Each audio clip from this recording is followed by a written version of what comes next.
This is a long one, guys. You're going to have a little patience. I got my coffee with me.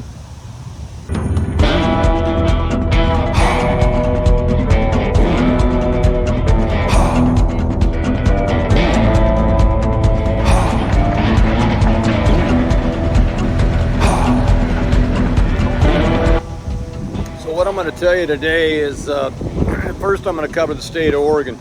So in the state of Oregon, I carry a permit that allows me to run gold plants anywhere in the state. Okay, like I said, it's statewide. It's renewed automatically on its own every year, so if somebody needs help with that.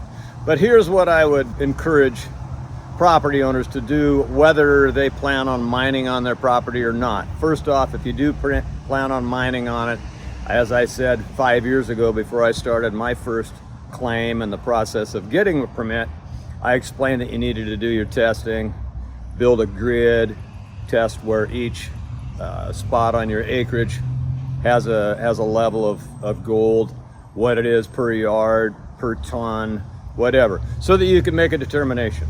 So if you have a piece of property in the state of Oregon and you've got gold on it, which most properties do, especially where there's some placer. Hard rock is a completely different story. That's lode mining. That's a longer, little tougher process. I have done that. But anyhow, what I'd encourage you to do is, whether you decide to mine or not, it might be smart to have me or someone that you trust come out and test it for you. You can come along and stand there and watch me do it, whether I spin it in a trommel or run it across a shaker table or a wheel or whatever. It becomes your property. Meaning, if you've got a typical piece, it's a ranch property or it's a farmland, it's worth $600 to $2,000 an acre, and then we determine that you've got a layer, on certain acreages that runs 2 foot deep, 5 foot deep, 6 foot deep, whatever it runs. It's something we just physically test and do in the field, and it's subject to change. But let's say that you got material out there that's running at a 0.015, meaning 1.5 ounces per 100 yards of material. So if you got an acre out there and it's got a 5 foot thick layer, okay, that's what's that come out to? That's like 7,500 yards. Well, at $40 or $50 per cubic yard run through the plant, you do the math, what's that, $300,000 or $400,000. So all of a sudden, your property has value that you didn't know, or maybe you did know. Let's just say your property, you got a 1,000-acre ranch and it's worth $3 million. Well, now all of a sudden maybe your ranch is worth $45 million. We don't know, but it's something that you could explore doing. You either mine it or don't mine it. You just increase the value. Maybe you don't want to increase the value. The reason I'm telling you this is because after 5 years and finally getting a permit, I've been dealing with a billionaire, and he held the property, I held the permits. That's not a good combo, because whoever has the property should have the permits, because the old golden rule, he who has the gold rules. During that 5-year period of permitting, I became familiar with the process, with the state, with the feds, with the Forest Service, with all the people that we had to hire for water studies, bird studies, fish and wildlife, all those guys. Also, a lot of the miners in the business. I mean, 4 weeks ago, I called Parker Schnabel. He picked up on the second ring. We had a good long talk. You guys know him from the show, from Gold Rush. And he's a good miner. He knows what he's doing. He doesn't. We have some new sensors coming out that I was going to endorse. Once they get tested, I will, if they work good. He uses LiDAR and drilling, which makes sense because he's sitting in a river channel. I see Freddie Dodge at the D&B Supply there in Baker when I come in and get supplies. So I know these guys, and if you know them, when you get done listening to my video, and you ask them about anything I told you during this video, they'll go, yeah, no, he's right. What he's saying is right. The secret to gold mining is there's no secret. It's repetition and it's horse sense, and protecting the owner, protecting the agencies. If you can do all those things, you're gonna have a good career at it. It's hard work. It's not super hard, but it's super tedious. It's dirty. You know, my owner wanted me to sit out there and choke dust 70 hours a week. Probably not the best use of my time, but that's okay. He bought me out, and you know, good luck to him. They'll probably do well. Here's the thing though. You got to be honest with your numbers, and if you're not, you're screwing yourself no matter which way you go. If you test and you're fudging and saying, well, it's got this much gold in it, which is more, well, of course you're screwing the owner. If you say it's less, now you really screwed him because you did have value. So don't let somebody come out that has a different goal. You can push a few buttons there and find out how to get a hold of me. Jennifer has my email. You can email me.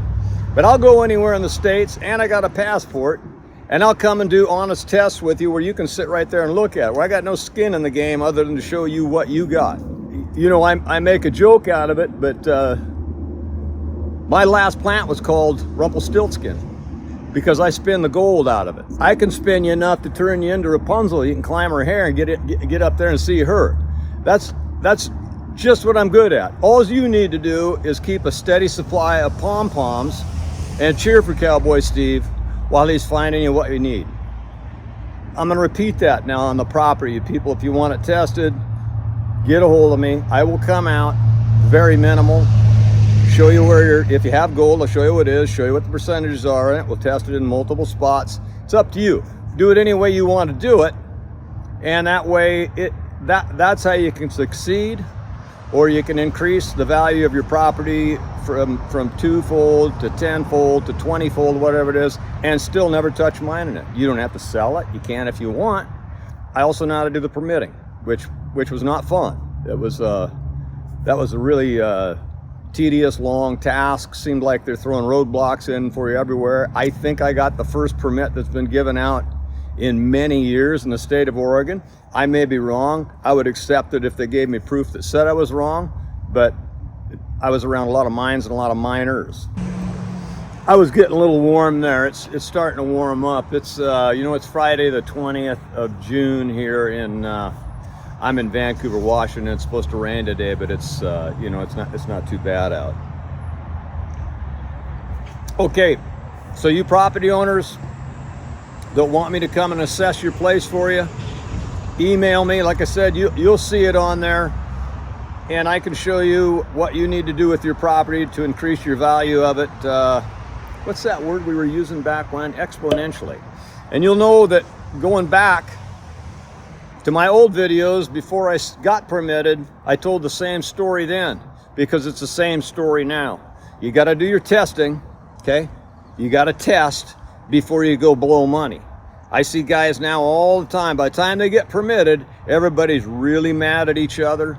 You got the guy that's putting in the money, you got another guy putting in money, you got the state you're dealing with, you got the feds you're dealing with, you usually have an owner in the background, then you got your own company that you're trying to keep funded as you go, and everybody wants you to go faster and quicker because this process always takes longer than you assume. Have you ever had one of those deals where, well, you know, you got enough money sitting aside for 6 months? Well, you needed 18 months worth, or an endless supply. It's the same thing.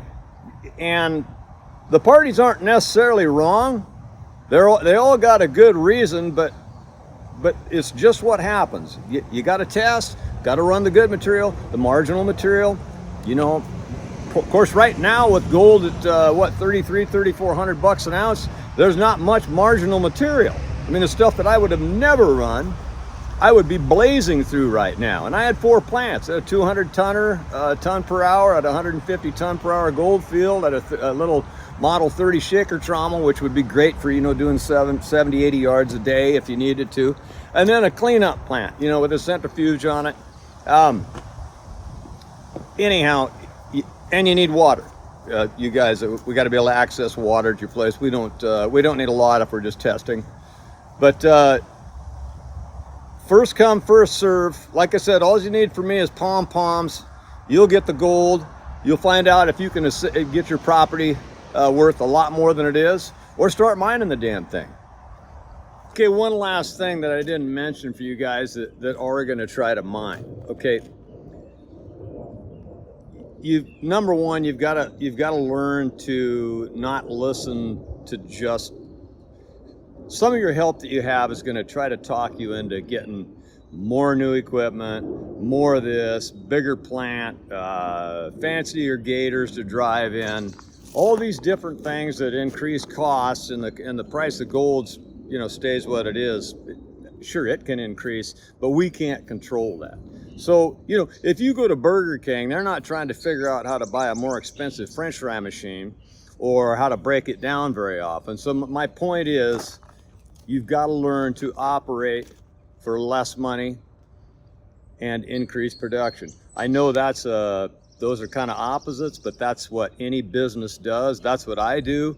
I get it set up where we don't break down, at least wise we try to eliminate pilot error. You're going to have some breakdowns. We have those parts in stock.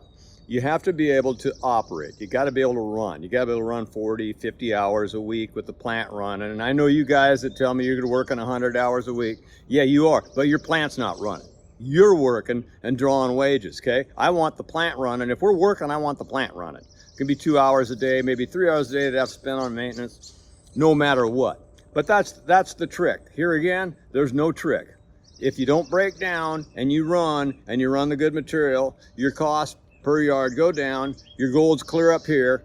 That's just how you do it. And if you don't do it that way and you listen to your help, that are going to tell you that it's, well, you know, we broke the skizwacky on the dry washing. You mean we're not running because you were reckless and tore something up because you want me to pay you more to work less. Okay, that doesn't work. So anyhow, that's what it is.